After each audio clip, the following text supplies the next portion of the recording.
researchers.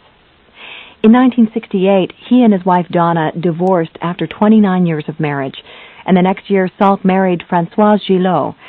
Gillot, a French woman, was a famous beauty known for her long love affair with the artist Pablo Picasso. She was the mother of Picasso's two children, Paloma and Claude. After his second marriage, Salk took an interest in philosophy and wrote several books on the subject.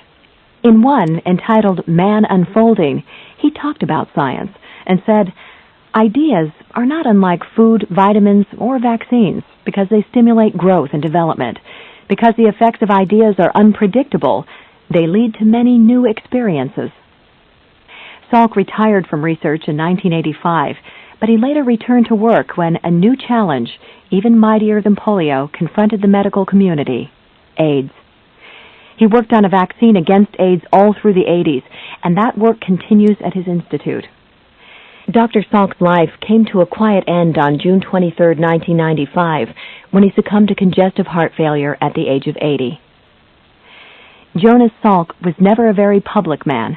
He spent most of his career trying to avoid attention and trying to convince people that the credit for a polio vaccine belonged to many scientists who had worked equally as hard as he had.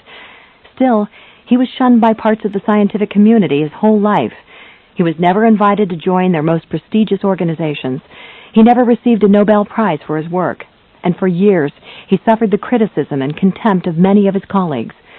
He was never discouraged or even affected greatly by the competitiveness and jealousies of his profession. He kept his mind on his task, and he kept his faith in his own work. There are millions of middle-aged Americans who can be heartily grateful he did.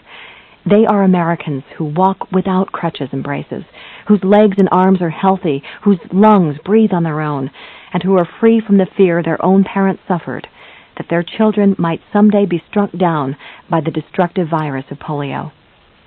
Today, the Salk vaccine is being put back to use in the Third World, where oral vaccines proved ineffective because patients could not easily make the several trips required for multiple doses.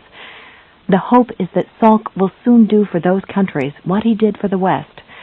And when that happens, as it surely must, the entire world will finally be free of polio.